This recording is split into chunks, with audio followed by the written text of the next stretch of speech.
Hello, everybody. I am Kyle, And I'm Jack. and we like to watch things. And today we're watching my favorite television show of all time, Twin Peaks. We're starting with the original pilot episode. This is officially my 100th watch. I have logged them all. So I want to just share it with Jack so he could go on. Jack, how many times have you seen Twin Peaks? Never. Never. So never. So you're going to Yeah. get somebody who's seen it 100 times because they have no life, and somebody who's seen it one time because they don't have a life either. But that's okay. Right.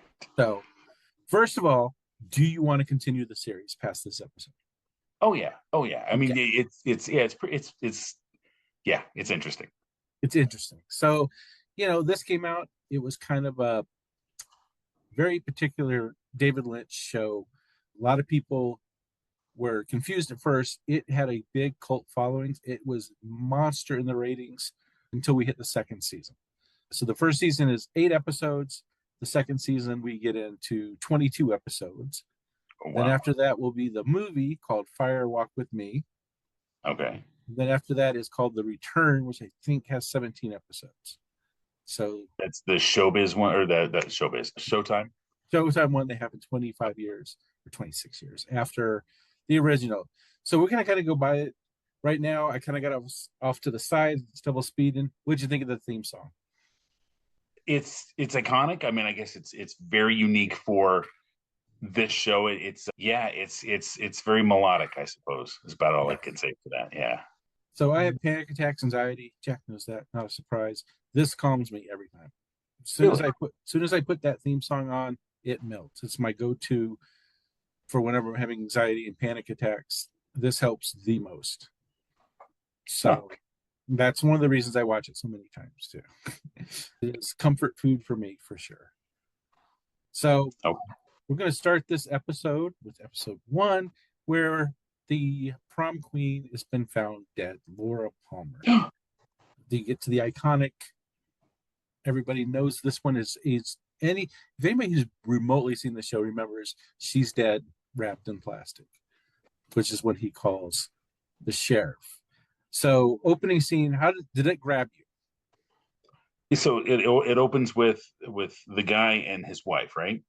Yeah, And yeah, he decides going he's gonna go fishing. fishing, and looks out there and he runs out, and yeah, I would say it's very, yeah, it reaches out and it's like, hey, this is interesting, watch, pay attention. Yeah. So yeah, congrats, yeah. So that's Pete Martell, married to Catherine Martell. You saw that first shot of the Chinese lady. Right. That's Josie Packard. She lives there. We'll get into more of her story as we go along. But Jack Nance, the actor that plays Pete Martell, he's one of David Lynch's favorites. He is in most of his movies until he passed away from Oh, us. I think he got into a fight and had a brain hemorrhage and passed away. But Jack wow. Nance is a very character actor back in the mainly in the 70s and 80s. But one of David, he's been in the most David Lynch films, and Okay. so it's kind of fitting he gets the first big scene. So then we get to see them call the police. Kind of a weird conversation, I would say. Not who, but where. She's dead, wrapped in plastic. What was your first response? Where or I who? would say, yeah, I would say who is it, Where? but he does say where is it, or where is she? Yes, Does he say she?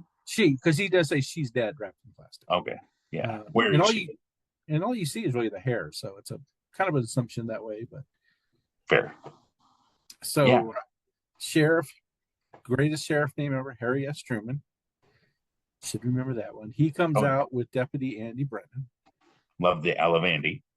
Everybody loves Andy. Andy was David Lynch's chauffeur driver and never had acted before. And David said, "Hey, I got a role for you." Well, he never So acted. It's pretty good. this is his first acting role, and you get to meet the secretary, Lucy Moran. She's a little ditzy, over explains a lot. She's very literal. Everything is exact. Yeah, I like Yeah, that though. like here's the phone. The phone's over here. It's next to this phone, not that phone, but this phone. That's kind of her personality. Um, and you'll see as we go along that her and Andy have a relationship, kind of on and off again a lot of times. But and then you get to meet the local doctor. This is a small town, so he's the doctor, he's the coroner, he does kind of everything. So that is, I don't know if you've seen that actor before, but he's Jerry Seinfeld's dad in Seinfeld. Is he? He's just, oh yeah. Now I can see it. Yeah, When I they're didn't put two and two when they're together. on the horse and the horse is farting. Yes. Okay. Yes. Yeah. And I didn't put it together, but now I do. and then you've seen the wife too in that episode of Jerry's mom. That's Laura's mom, the one that's crying. That's Jerry's mom. That's Jerry's mom from the show, not Yeah, yeah, from the show. from the Yeah, show. I didn't realize that. So Wow. Okay. they were on the show together, and they got to go over. So that's some of the characters. The good thing is this show has a couple episodes that kind of bring everything together at times. So then we get to Mrs. Palmer. She is stressed out that she cannot find. You never saw Big Love, did you? No, I didn't watch Big Love. Okay. She was also in that. She's kind of freaking out. She doesn't know where Laura is. So there's a panic. You can see her smoking and everything and calling everybody and trying to figure out where she is. She's been known to be kind of psychic at times. Oh, the mother. The mother. And so Okay. you can kind of tell she can tell something is up. And you get one of the David Lynch's weird things that he does. You get the ceiling fan shots. You get those a lot. I like that. The look up where she's going through the So okay. you'll see that a lot through him. He has certain shots he loves. Traffic lights, Okay. power lines, things like that. She can't find Laura. And it calls Leland, Ray Wise. That is the husband, Laura Palmer's dad. He is he's the town lawyer. You had asked me to look for some David Lynch moments. Yes. And for me, I thought it was really odd the introduction of the parents. So as she's looking for her daughter, she calls the Air Force. Is he the military guy, right? Yeah, that's the dad of her boyfriend. The dad of her boyfriend. So Bobby's parents. And I thought it was strange as heck that he's sitting in his kitchen in a chair. She's got her hands on his shoulders. There's no table. They're not doing it. She's just standing there waiting as if that was a normal everyday. It was the strangest thing. You get an all-American family. That's what I think they're trying to show. But there was no table there. He was just reading his paper, and it's an odd picture. She calls the Briggs family, the major and his wife. It calls the high school. Bobby's not been here. She starts freaking out, and she finally decides to call Leland Palmer. He is the dad and the town lawyer. You get to meet Benjamin Horn. He is the town wealthy man. He owns the lodge that everybody's staying at the hotel. Right. He has a department store. He has a lot of land. He is the wealthy connoisseur around there of all things financial. Okay. Local businessman. He's trying to make a deal with some Swedish people, some Norwegian people. But so they talk. So Leland gets to go to the phone, starts calming down Sarah Palmer some, and then he sees the sheriff walk in. I think it's a great scene right there where he knows that something happened. And then without any communication, never says the daughter's dead. Sarah Palmer figures it out too, starts crying hysterically. Yeah. Leland just drops the phone as Ben comes in and says, my daughter's dead. And at no point has Sheriff Truman said anything yet. It's a small town, There's no other reason why he's going to be there and why she's freaking out. And she knows the daughter is missing. They know the daughter's missing at that point. So I think you get a great scene from Leland. You get to see Palmer react hysterically. I think it's grieving. Yeah, for sure. Next, we go to the diner, the Double R diner. Been there, amazing food. Oh, is it? I did have the cherry pie and the coffee, and I don't like coffee. But you get to meet Bobby Briggs. He's the town bad boy. Something may be going on with the waitress, Shelley. Right. A lot of people might know her from the new Riverdale show. That was on. Okay. Yeah, she was in that. Okay. And then you get to meet her boss, the owner of the Double R, Norma. She's the owner. Okay. She's the owner, and she was in the Mod Squad. The Mod Squad one. Yeah. She is also mother to, and I can't, oh my goodness, I'm forgetting her name. Jones, Quincy Jones's daughter, had a kid. She's a great actress. She was in The Office. She was in Parks and Rec.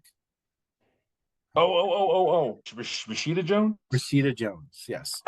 So that's her mom. That's her mom. Oh wow. Her Okay. mom and Quincy Jones had a baby. Yeah. Oh, nice. And she's a great actress. I like her a lot. She's hilarious. Yeah. So we get to see Bobby and some weird moments there too. Some flirty moments, kind of. They're gonna have the car. Shelley doesn't think Norman knows anything's going on, but yeah, Norman knows what's going on. Bobby, the age there, Bobby's supposed to be 18, just to make it a little less creepy. His senior year. Shelley's probably about 4 years older. Shelley's old because she's out of school. Okay, she's out of school. She went to Twin Peaks High School. They all did. And then you get to meet. They start driving to the house and then past the cops, and fine, whatever. Starts drinking some liquor. She's not the best influence. Right. Here's some hard liquor before high school for first period. So then you find out she's married to Leo Johnson. Mm-hmm. Not the best person in the world. And you can tell Bobby's a little freaked out by him because he takes off. Then we get to one of my favorite scenes, the coroner. Well, let's first talk about, let me see if it happens. Yeah, they go to the coroner's office and they meet. They see the baby. You see the meltdown. You feel bad for him. Oh, yeah. Yeah, Leland sees the body, and a tough moment there. Then we get a little more Bobby Briggs and Mike, his best friend, Snake. Oh, Snake, yeah. So Snake. So they get questioned in the high school about what's going on. They know something's going on, and we missed it too. It was weird that Donna, her best friend, also knew something had happened too. We hadn't quite got there yet. Sorry, got a little. So yeah, they want to talk to Bobby. Bobby's being a jackass. Nobody can find Bobby, right? Nobody can find you. Find Bobby, and they finally find Bobby. It's a small town. He's going in there to meet him. You get to meet the classroom. You get to meet Audrey Horn. So that is Ben Horn's daughter. Mm-hmm. You get to see her shoes close up a couple times. Yeah, what's that about? I think it shows that when she leaves home, she's in the conservative shoes, and as soon as she gets to school, she puts on the more daring shoes. Gotcha. So it's a transformation. Transformation from home. It will be awkward to see her after this episode. This was a pilot. They filmed after it gets picked up, it gets more episodes. Her hair changes pretty dramatically, so you won't see her again like that. You meet Donna Hayward. That's Laura's best friend, played Laura Flynn Boyle. Okay, yeah. From Wayne's World. Who was Wayne's ex-girlfriend, bought him a gun rack. Oh yeah, well, yeah. And then you meet James. James. So James Hurley. James Hurley is you'll meet him later, but Big Ed's nephew. Okay, I was wondering what that dynamic was because is the nephew. I don't want to spoil it, but the nickname for him is Unfortunate Looking James or Zoolander Jr. So. Oh yeah, I noticed that too. Yeah. He was in the movie Gladiator, where it was a boxing movie, and he was also in a Few Good Men. Yeah, that's where I saw him. I recognized him from. One of the two people that were on trial. Right. But you can tell they know something happens. Nothing's really said. They just look over to her desk. It's empty. Donna starts crying hysterically. Well, the girl goes screaming out of the door. Yes, that kind of triggers it, something new. And then Jim breaks the pencil in a dramatic. That's his best dramatic acting. Yeah. They start questioning Bobby, and Bobby's like, and you meet Hawk. Hawk's a deputy. Great Hawk, okay. Yes, he is a Native American. You meet the principal. You're not going to get to know him very much well, but he's just not a lot of scenes. Okay. There's nothing ominous. Minor, yeah, but he makes the announcement. Bobby did Bobby look generally surprised that he was being accused? I wouldn't say surprised. To me, he got really defensive really fast. He was like, can't be me. It's not me. He didn't seem to be empathetic at all, or Well, the sheriff wasn't. went from your girlfriend's dead to where were you? So Yeah, at no point did he get to process that's fair. anything. So You on his side? Are you on Bobby's side? I'm not. I'm just saying it's a quick. He Yeah, goes boom. Your girlfriend's dead. Where were you? I'm like, whoa. I mean, I don't know how I would react. Like, what the fuck? No, I didn't do shit. You know? yeah, I guess, but he didn't. To me, this is one of the reasons I didn't like the character, because he just gets so almost belligerent right away, rather than he didn't seem to care that his girlfriend was dead. I mean, obviously, we Right. meet him I think if you cheating let on him her. So, process, he may have been that way. He didn't get to right. process. Yeah, that's true. Maybe. I've never been accused of murder, but I can't imagine it's fun. Well, we They can make we can fix that. they make the announcement. That is her real prom picture, the one you get to see. Oh, okay. The actress Cheryl Lee. Okay. Cheryl Laura Lee Palmer. was not supposed to have any lines ever. So even any talking, anything, she was never supposed to have. But David Lynch really liked her. They make the announcement, and next we get to go to the Palmer household. And poor Sarah Palmer is being sedated by the good doctor. You get to see Andy there. You get to see, Sheriff Truman doing some investigation work. You could tell he'd never done a murder case before. Their biggest things was like the last time that Andy was so upset, it was like a dog was dead or something, and he lost it. Oh, right. Was it a dog? I can't remember what they said. You think I would know after 100 times? Well, yeah, I know in the beginning he said all he said was, "Is this going to happen every time?" Right. But so, I don't. Yeah, when I think that was dead animal, not a person. Oh, okay. So this shakes the town. If you see in the beginning, the population said it's 51,000. That was something ABC made them change. It's supposed to be only 5,000. But wow, ABC said that's too small. We need a bigger town. But that's why everything's so closely. We're talking about 5,000 people, not. It's what it's supposed to be. 50,000. Sarah gets calmed down. She's pretty sedated. She's talking to him. Go forward. Now we're going to get to go to the lumber mill. So the lumber mill is owned by Josie, who lives with the Martells. She lives with the Martells. Okay. She does. Catherine Martell's brother owned the mill. He passed away in a boating accident a year ago when this happens. Okay. So Josie inherited it. Pete runs it. Catherine's also very in charge. You get to hear Josie make some common sayings messed up a little bit. That's one of the things they do. When she says, pull the plug, she says, push the plug. Push the plug, yeah. So they have a couple of those. No, it just shows her that she's not native okay. English speaker. So it's intentional that she makes intentional. It happens a couple of times. Oh, okay. Where she just gets a saying wrong. I don't know if that's anything other than just a new person. Right. An outsider. An outsider. Gotcha. You get to see kind of how horrible Catherine is. She doesn't want it set down. She fires a guy on the way out. Funny scene. Yeah. Wish they'd have come back to that at some point, but they never do. Really? He doesn't get his job back? We don't know. Then we get to one of the more shocking scenes. Ronette Pulaski coming down the railroad tracks, tattered. Her wrists had been bound. We've been on this place. It's spooky. Went on the bridge, and it's just, your mind does that to you. Yeah. But she comes down just tattered and torn. Local person helps her, gets her to the hospital. And that triggers, then we get the Hurleys meeting each other, him on the motorcycle. It's like, she's the one. Yeah.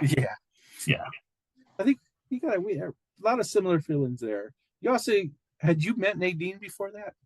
The girl with the patch? No, no. She did blinds. Get the drapes. I'm with those drapes on. Yeah, that's it. Yeah. First time you see her. That's Big Ed's wife, Nadine. I don't know if you've ever seen the movie The People Under the Stairs. I've heard of it. I haven't seen it. They're both, the Big Ed and her are the villains in that movie. Oh, so really? There are a couple in that movie as well. Okay. It's a pretty good movie. James rides off, and then we get to meet the hero, Special Agent Dale Cooper, Dale played Cooper. by amazing Kyle MacLachlan. Don't know if you could have cast this better. You get to meet Diane too. Diane. That's the voice recorder. Oh, yeah. Yeah. Is it a person or is that the recorder itself? I'll never spoil that for you. Oh no. Okay. It's a secretary. That's what they say. Well, yeah. So he's taking notes for that. One day you may know. Okay. So one day. It's kind of get us excited about food at times. Went to the Lamplighter Inn. Right. Great cherry pie. Damn. I thought it was really interesting how his character is also very descriptive. You have Lucy, super descriptive, and you have Dale, who's super descriptive in his own way. So because Ronette became over the state or country lines from Canada and the U.S., he gets to come in and now take care of the case. Okay.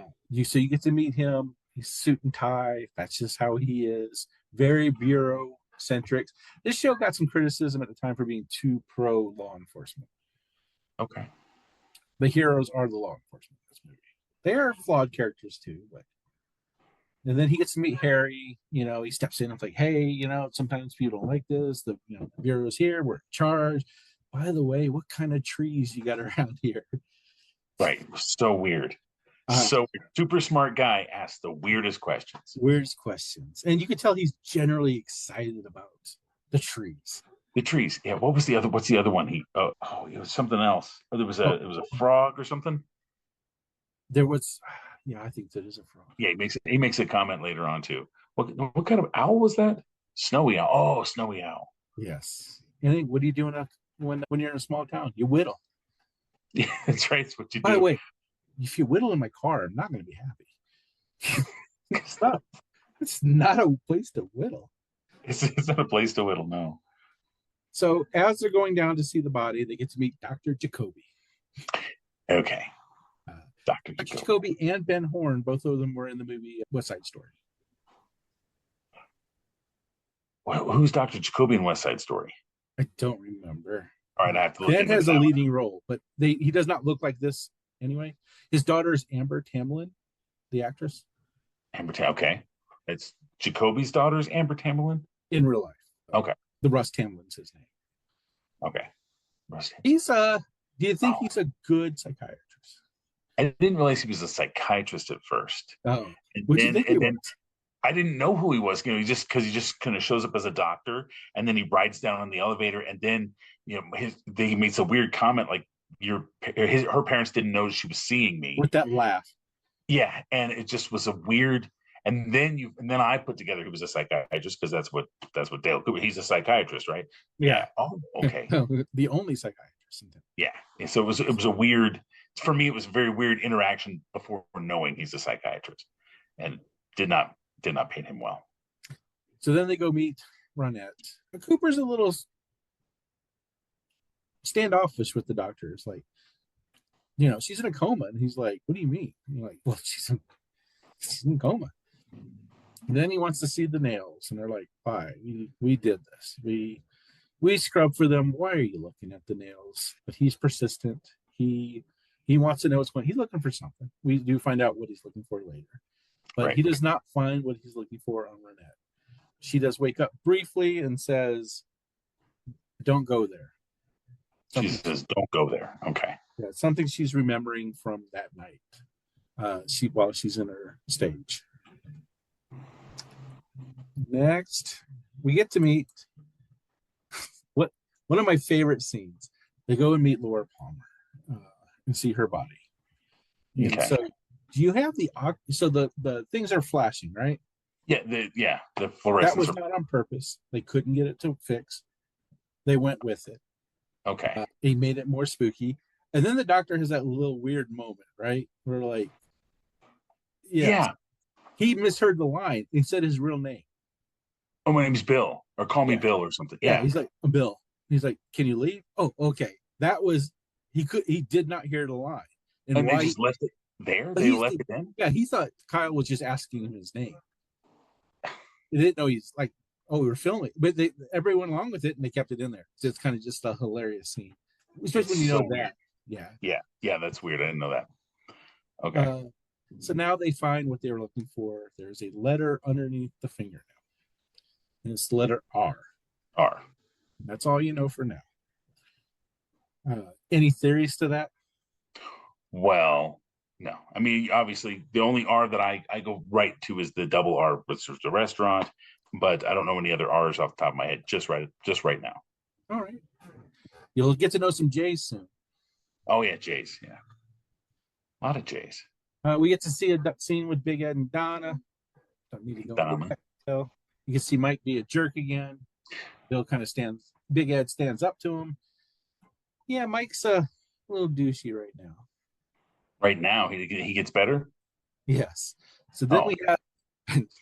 Well, everybody changes. I will say people in the show do change. They're not stereotypes the whole time.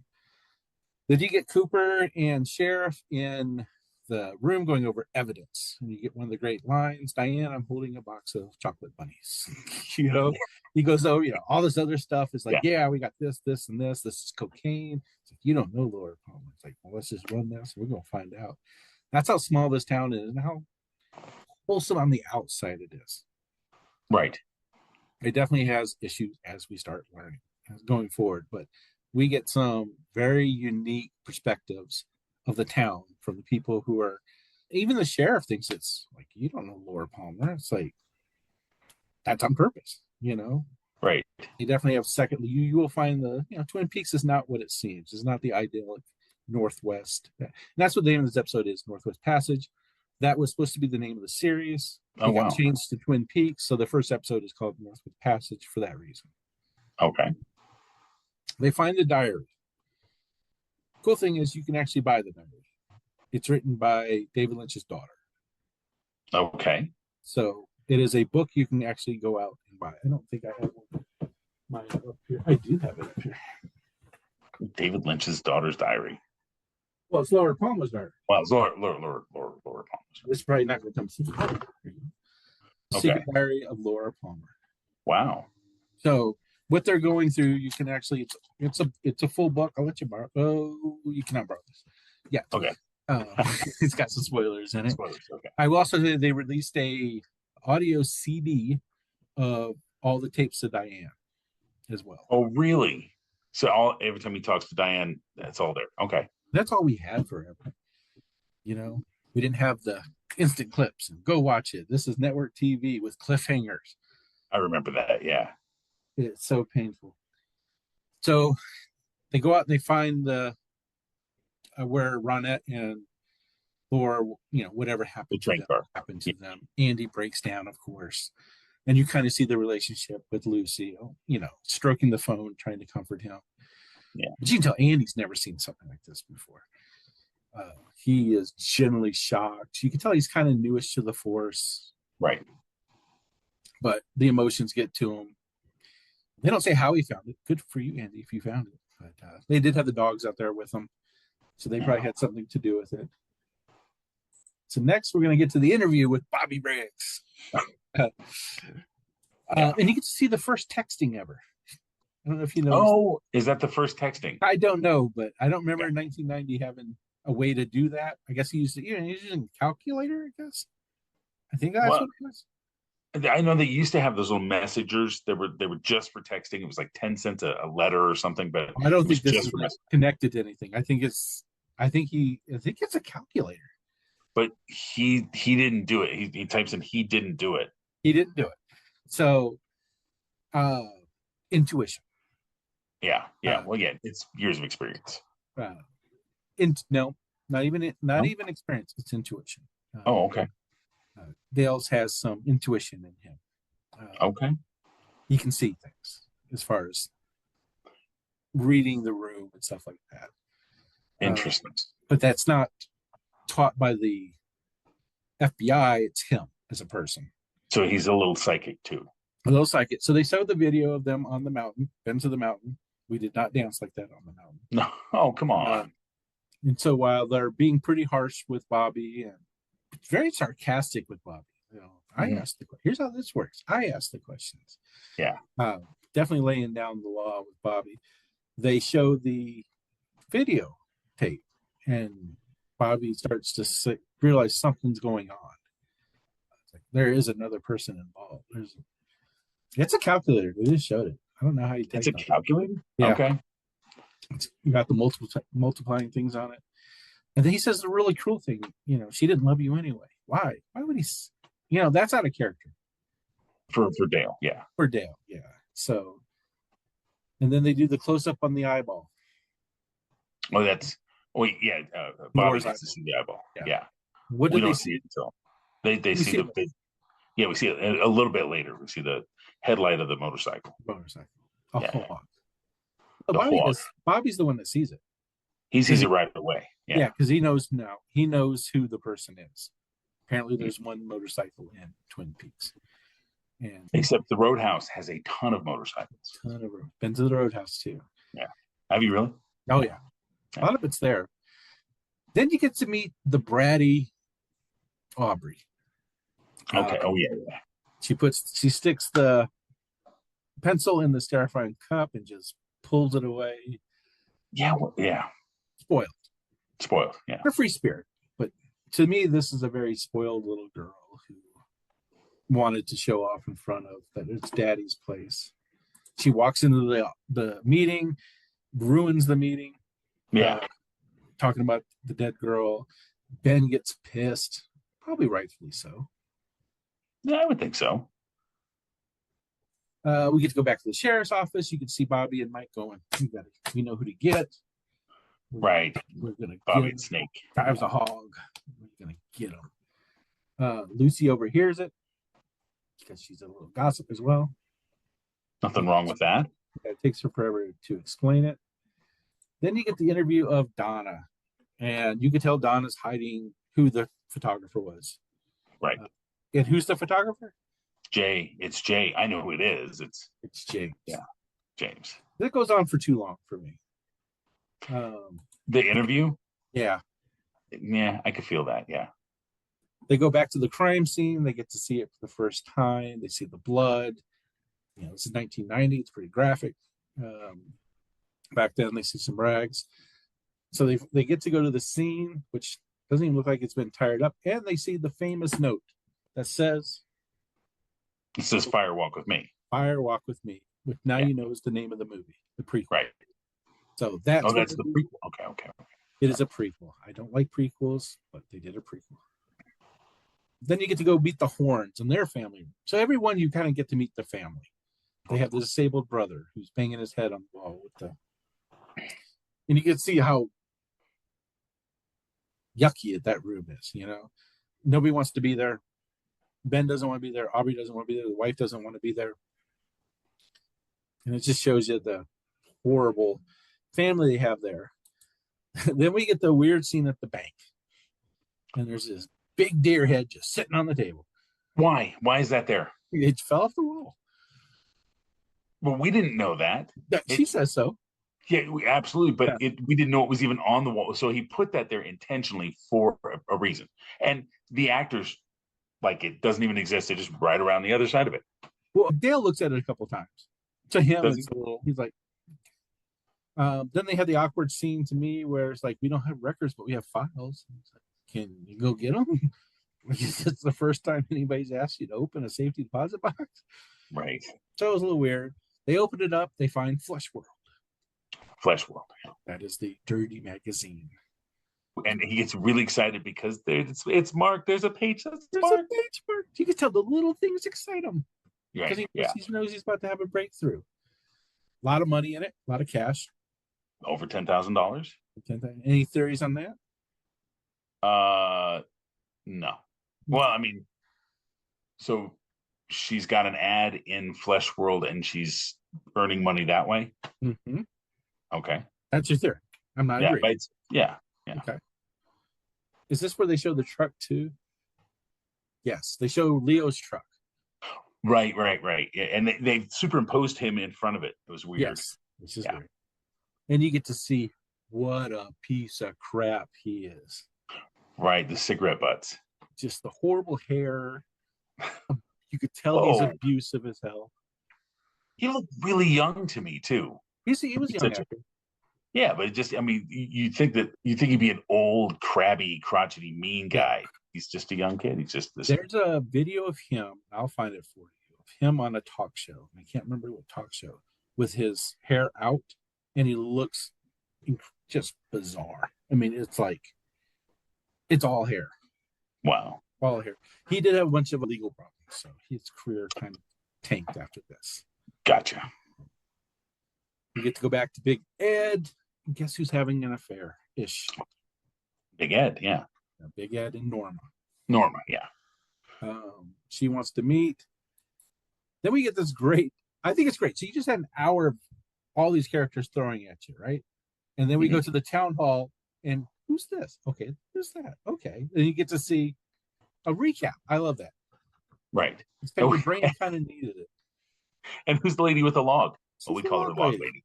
Yeah, this is just what we call her. That's the sheriff. We call her log lady. Yeah, everybody calls her log lady. Yeah. You get to meet the mayor. He's 150. He's old. Yeah, he is old. He has been around. And then he says there might be a serial killer. Keep your kids inside. Just right. Not screwing around. Sure. Yeah. Put it on lockdown. Then you get to see the Donna's parents. Blanked out on her second. Kind of going over what's going on. Like, Donna, there's a ring out there. The Haywards are like talking to each other, going, "There's a ring out there, and she might know what it is, and she's not telling anybody." Then you get the stoplight. It's good stoplight. Yep. Just a random, we'll see. Just a little stoplight. The stoplight's still there. Wow.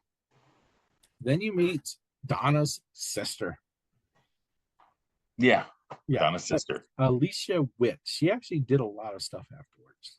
Nothing I really watched, but she did have a career. And we did ask her for her autograph, and she was so nice to send us back one. And she wrote her autograph on the back of the picture. So. Okay. Yes. Somebody else in the show did it too, but you don't know who they are. Nice. You get to see Bobby and Mike meet the parents, Donna's parents. Yeah, Mike. Yeah. Mike. Snake goes up to the door. Bobby's doing most of the driving. He's one of the worst lines ever. It's like so bad. Dancing on the hood of the car, yelling and screaming. Oh, he's driving, so we're fine. Donna steals the bicycle. There's a curfew, and they don't care at all. Nobody goes anywhere slowly in this town. No, it's full throttle. Full throttle. I mean, it is a small town. You probably can fly on these roads. Yeah. We get the sheriff and Cooper in the car. You get the whittling. I love this. That's the scene I enjoyed the most. Was that the car? The car. Yeah.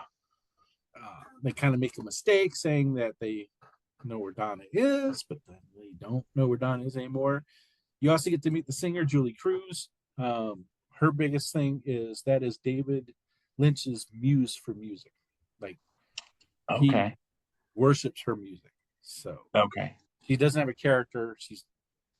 That's it. Because that was the most bizarre musical selection for a biker bar that I could have come up with. It was so off-putting. Yeah. So you get to go to the Double R. You get to see them two having their affair. Big Ed and is that at the double? Because they meet up at the Roadhouse. Yeah, they meet up at the Roadhouse. So not a lot of places to meet. Right. And then you get you get the Bobby and Mike showing up. Get a little scuffle going on. Yeah. Not the most realistic fight scene ever. No. Yeah. Not great. They can't find Donna now. They're following along, and then you see those two hide the necklace. Right. You skipped over. They're following the bike. Yes. And the bike disappears, and Dale goes, "I want a donut." Yes. Totally random. Totally random. He is a police. Loved it. Yeah. Okay. Then they hide the donut. They hide the necklace. They hide the necklace. They stop James and Donna. And she's just like, "He didn't do anything. Why are you arresting him? He didn't do anything. You know, he's got his hands above his head." You get in the cell at the jail. Yeah. And you get the it's just dumb. It's just bad. And the looks they doing the Zoolander, Yes, the cold blue steel. blue steel. Yeah. What the heck? Yeah. And then we get the famous donut scene. That might be too many. Yeah. And it's what 12:48 at night or in the morning. So Lucy set it all up. Got the coffee, got the donuts. It's gonna be crazy. He wants to know where to stay, but he can get a good deal at the Great Northern. And then we get to see Sheriff and Joe. Joe and Chen. Why am I blanking on her name? Josie. Josie And calls her Joe though. They're dating. They're dating. Yeah. So everybody's dating. It's not a big town. Yeah, 5,000 people. And we get another stoplight. And then we get the stare, a fan again. And then you see somebody digging up the locket. Yeah. Any ideas? Well, somebody who the only person who knows they were there was the guy who dropped her off. But it can't be him. I don't even know who that is. That guy have a character, or is he just a Cookhouse Boys? And you'll figure out what that is. Okay. And then for some reason, Sarah Palmer knows it's happening. Sarah Palmer knows that the locket is being stolen? Yeah, she freaks out. She screams because she can see it. Okay. That part. It's the very last scene. Okay. We're done. That's it? Wow. So let's go over your questions. Okay. Top 3 characters. So of course I already said I like Andy. Andy, is it Brennan, the deputy? I like him. I did like Lucy because I think she's a lot of fun. And how do you go against Dale? I mean, Dale Cooper's the most interesting. He has all this knowledge, right? He's super smart. He puts all this stuff together, and yet doesn't know what kind of trees there are. Like he was completely unprepared for going there, but knows all the stuff. It's a little weird because FBI, he would probably be stationed out of Seattle. You'd think so, yeah. So a little weird there, but yeah. But he could have been driving through. Maybe they just send him ahead of the group, so to see if there's anything there. But still, I like him. Yeah, yeah. So those are my top 3. Well, who are yours? I'm not telling you. Oh, okay. Because I know too much. Fair. Okay. Bottom 3 characters. All right. Well, that was easy. So Bobby Briggs, hated that character. I mean, he just was awful. I hated James because I couldn't get past all of the stuff. It's silly, right? But riding a motorcycle, it was like 50 degrees out, and he's riding a bike, and it's got to be cold as hell. There's no glasses. I mean, like it wasn't authentic, I guess. Isn't that weird? Okay. But and the look at the end in the bar in the jail, couldn't get past that. And this is going to be the weird one, Heidi. Oh yeah. So I freaking hate her. Her giggle pissed me off. She will not stay on your list. Okay. If she gets better? Something else. Just saying, she won't stay on your list. Okay. Okay. Yeah. So the big question is, who do you think killed Laura Palmer? It could be somebody you have not seen. You could say we haven't seen that person. Well, I would assume that we haven't seen that person. To put down an answer, I put down James, even though I know James didn't do it. But the way he flipped so fast from I miss her, I love her to kissing Donna. Yeah. He felt, again, he didn't feel like he was connected to, he was sort of. He killed her to get to Donna. Maybe, or just that, the ability to flip a switch and move on. Yeah. So yeah, I put James. It's probably not James, but initially. Yeah. What's that? That's all you got right now. Yep, you had that. You had favorite quote, which of course was "Give me a donut." Give me a donut. Just give me a donut. Because they're chasing a guy. Yeah, and we lost him. Give me a donut. Favorite scene you just say was them in the car together. It was the steakhouse. It was the stakeout at the Roadhouse. Yeah, and then Is that all the questions I had? The last one was, can you name a David Lynch moment? And yes. I had the deer head in the bank. Okay. I had the Briggs' mom and dad, the opening scene, which I told you about, and then of course the Roadhouse, the song when they walk in and she's singing and everybody's just there's people dancing and swaying and the song is Not danceable. So my And so I David was Lynch moment for that one is in the school, and I didn't talk about when we went through it. okay. The kid dancing in the background. Oh, I missed that. Yeah, he kind of dances through the background when all this is going on. Oh, I'll have to go back and check that out. Yeah, so that's my David Lynch. This is before everybody's told. This is as they're being told. As they're being told. So Okay. it's just a weird, had nothing to do with anything, nothing to the plot. So are you Okay. excited for episode 2?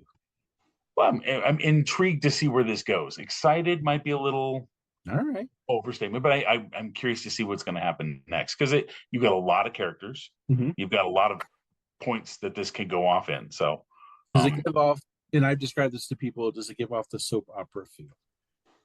oh, for sure, because everybody's dating everybody, Mm-hmm. and they all have a past, and they're all interconnected in some way. But yeah, you've got the Packers that own this, and then the oh my god You said well that. the no the mill, the Packer mill. Okay. So there's that, and then you've got the landowner guy. What's his name? Ben Horn.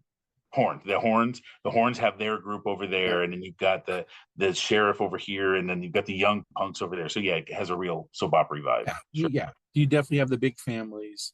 Yeah. Everybody's connected. When you're watching this, you'd have no idea that Big Ed and Norma would be connected. Josie and the sheriff would be connected. Right. So everybody's got a little, love interest going on, of course. But there we are. That is the end of episode 1, the pilot. There's some naming confusion when this came out. Some people call this episode 0. Some call it episode 1, which is how it came out in TV Guide. Well, we're calling it episode 1, the pilot. Why would they call it episode 0? Because they didn't name it. So it didn't have the name Northwest Passage. Okay. So it was just some naming conventions when it first came out. Glad they didn't call the show Northwest Passage. Not the best name. No. All this is filmed in Sonoma, Washington, right outside of Seattle. Okay. The hotel's real. We've been to the hotel. The waterfall's real. Is the one that's amazing? Yeah. Still beautiful, gorgeous. The little spot where the sign is, the town sign, it's not there anymore, but you can go right to that spot, and see the same picture, the same view. Really? That's kind of cool. So we will do episode 2 next. Nice. Okay. Thanks to everybody for listening. If anybody listens other than Tina and Kelly, maybe Jasper. Jasper. Yeah. But if you do listen to this, thank you so much. If you want to watch along with us, we'll start. Weekly is the goal. So you can watch the episode beforehand. If you've seen it 100 times like me, let me know, because that's pretty awesome. Been to the festivals. It's fun. There's festivals? There's festivals. Nice. They get a lot of the actors go back. So, wow. Okay. A lot of fun. I mean, this was the #1 show in 1990. It had a big following. It wasn't. It became a cult series afterwards, but when this came out, so if you look up the term, you've heard the term water cooler talk. Yeah. So there's 2 shows that this is based on. One was an event in a TV show, and then this series is the second one. What would be the water cooler moment from TV from 1980? I hate to say everybody had to talk about. From the 80s? From the 1980. Still a popular phrase. The Simpsons have done a thing on it. Really, the most popular phrase. See, you do this to me. Yeah, I do. What's the phrase? Who shot JR? Oh my God, Dallas? Yeah. So that's where it originated from. Everybody was glued. You get to work the next day. It's like, who do you think did it? And then when this came out, it reinvigorated that 10 years later. Gotcha. Some other shows that list as being that type of show was Game of Thrones during its height. Some of those type of shows where you go to work and you're talking about this show. That's how big this show was at first. I do remember. I remember trying to watch it, but if you don't come in at the very first episode and you're not open to it, I remember just kind of being completely lost and not understanding the Twin Peaks. And I remember seeing him, and he talks backwards, right? Yes. Yeah, and I'm like, what the hell is this? It didn't make any sense, and so I was immediately disconnected because I for sure. Yeah, So without having any sort of point of reference, I was just this like, episode did a lot of the heavy lifting for characters. yeah. And then we're going to get more and more into the subplots. Okay. All right, that's all I got. Thank All you right. for joining. I'm going to stop it here and we'll chat for a minute afterwards.